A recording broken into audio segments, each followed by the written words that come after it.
Show friends, ଆଜି ଦେଖିବା କିଛି ଓଡ଼ିଶାର ନଲେଜ। ସୋ ଫ୍ରେଣ୍ଡସ୍, ନମ୍ବର 1ରେ ରହିଛି ମହାତ୍ମା ଗାନ୍ଧୀଙ୍କର ରାଜନୈତିକ ଗୁରୁ କିଏ ଥିଲେ? ଅପସନ୍ ଏରେ ରହିଛି ଗୋପାଳକୃଷ୍ଣ ଗୋଖଲେ। ଅପସନ୍ ବିରେ ରହିଛି ଭଗତ ସିଂ। ଅପସନ୍ ସିରେ ରହିଛି ସ୍ୱାମୀ ବିବେକାନନ୍ଦ। ଅପସନ୍ ଡିରେ ରହିଛି ରାଜେନ୍ଦ୍ର ପ୍ରସାଦ। ସୋ ଫ୍ରେଣ୍ଡସ୍, ଏହାର ଉତ୍ତର ହୋଇଯିବ option A Gopalkrishna Gokhale. Number 2ରେ ରହିଛି ଭାରତରେ ସବୁଠାରୁ ବେଶୀ କୁହାଯାଉଥିବା ଭାଷା କ'ଣ? ଅପସନ୍ ଏରେ ରହିଛି ବଙ୍ଗଳା। ଅପସନ୍ ବିରେ ରହିଛି ତେଲୁଗୁ। ଅପସନ୍ ସିରେ ରହିଛି ହିନ୍ଦୀ। ଅପସନ୍ ଡିରେ ରହିଛି ଇଂରାଜୀ। ସୋ ଫ୍ରେଣ୍ଡସ୍, ଏହାର ଉତ୍ତର ହୋଇଯିବ ଅପସନ୍ ସି ହିନ୍ଦୀ। ନମ୍ବର 3, ଭାରତର ସୁପ୍ରିମକୋର୍ଟ କେଉଁ ମସିହାରେ ସ୍ଥାପନ କରାଯାଇଥିଲା? ଅପସନ୍ ଏରେ ରହିଛି 1943।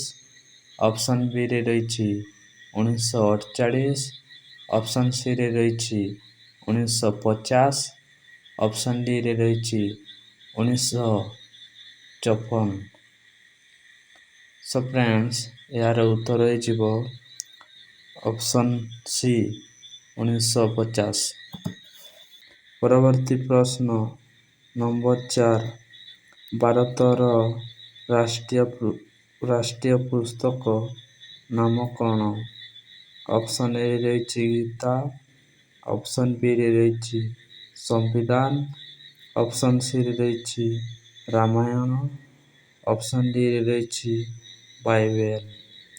ସୋ ଫ୍ରେଣ୍ଡସ୍, ଏହାର ଉତ୍ତର ହୋଇଯିବ ଅପସନ୍ ବି ସମ୍ବିଧାନ।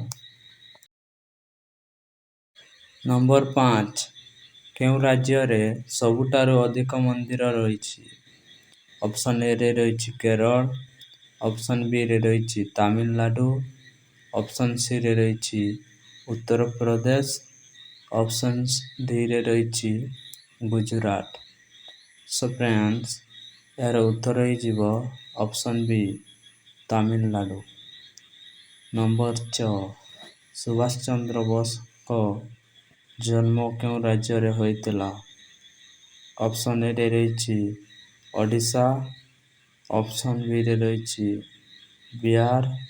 ଅପସନ୍ ସିରେ ରହିଛି ଉତ୍ତରପ୍ରଦେଶ। ଅପସନ୍ ଡିରେ ରହିଛି ପଞ୍ଜାବ।